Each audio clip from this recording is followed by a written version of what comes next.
Star Wars only, I don't know what the fuck your problem is. George Lucas has pulled one of the biggest power moves you could probably pull in Star Wars at this time, something that hasn't happened in my lifetime and a lot of people's lifetime now. A lot of Star Wars fans haven't seen this in their lifetime, and it's a damn shame. But George Lucas has allowed this to happen. George Lucas has pulled one of the biggest power moves since he sold the franchise, and something he hasn't done in over 20 years. And what is that?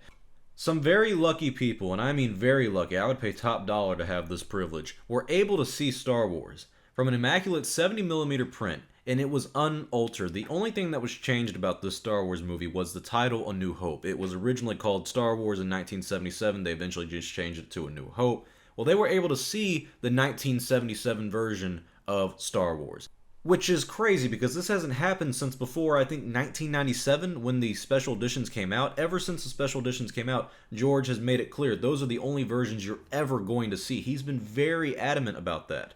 And now, 20-something years later, he's allowed the first public screening of the original version of Star Wars since before 1997. I mean, that's crazy, and why he did it, I don't know. And one of the people who were lucky enough to actually be there explains a little more. They say the Academy got special permission from George Lucas to screen it in a double bill with Rogue One, which, let's be honest, that does make the screening even better. I would have loved to have been there even more now. And he says that's huge because this is the first time Lucas has signed off on a public screening of the original version of the film since before 1997, like I just said. And he goes on to say, what does this mean for the future of Star Wars releases? At this point, no one can say, but Lucas allowing the screening is something that would have seemed impossible literally 1 week ago. And he's right. I mean, even a year ago, and 10 years ago, if you would have said, hey, we're going to see the original unaltered Star Wars movies on a big screen, you're going to be able to go see this at the theater, I would have told you you're crazy.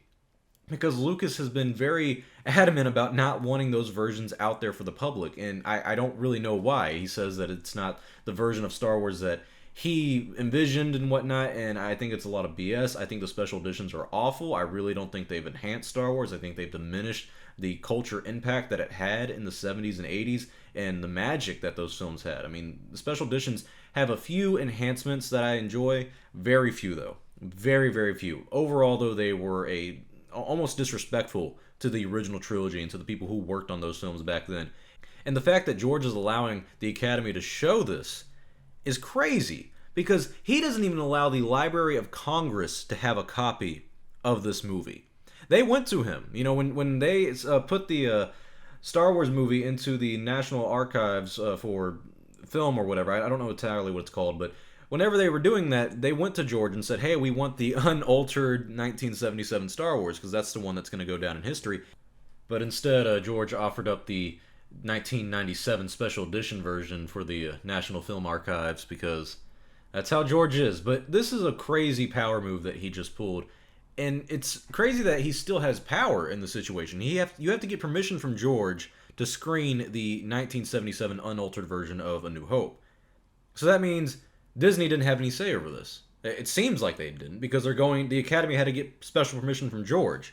So does that mean we have to get permission from George to distribute the unaltered version of the original trilogy? And if that's the case, George, come on, man. It's been a hot minute. Let's go. Let's get this out. I want to see this myself. I don't think a lot of people who are my age or younger or prequel fans, people who don't understand the history of Star Wars, understand how important the unaltered versions of the movies are. Because they're only on VHS. Unless you're getting the Harmonies Despecialized Edition or the fan edit stuff that people do, you're not going to be able to get a DVD version of the original trilogy that is unaltered. Every DVD version is altered in some way, is some form of the special editions. It's not the 1977 theatrical release. It's not the 1980 release of Empire Strikes Back or the 1983 of Return of the Jedi. They're all altered some way. But I hope we can get a DVD version of these unaltered movies, of the unaltered Star Wars original trilogy, because that's what fans and the fandom needs to continue to cherish and almost preserve this culture icon for the fandom. I mean, this really is the original Star Wars movies that made Star Wars, and it's the best part of Star Wars. It is the best version of Star Wars, and we don't have that. We don't have that on DVD. I mean, there's that Laserdisc version that came out in 2006 with the special editions, but that's fucking trash. It's not even a quality version of it. It's a really messed up version, and there's a lot of blurring that goes on with that version. So we don't have an unaltered version of the original trilogy on DVD. You might have it on VHS, but I mean, let's be honest, in 10, 20 years, I don't even know anyone right now who has a VCR. I don't know how many people even know what a VCR is anymore. But I still have my VHS copies of the original trilogy because they're unaltered. And I would get rid of them if I had an unaltered version of them on DVD. But I can't get that because the Laserdisc is trash and George Lucas refuses to release the unaltered original trilogy. But maybe George is having a change of heart and will allow the original trilogy to be released as it was shown in theaters. But I don't know. Never know. This man is unpredictable now. So tell me your thoughts below. What do you guys think about this special screening that these people were allowed to have? And what do you think about the possibility of us having an unaltered version of the original trilogy? I think it'd be a dream come true. But tell me your thoughts below. I'm Star Wars Only. Hope you guys enjoy this video. I'll see y'all next time. May the Force be with you always.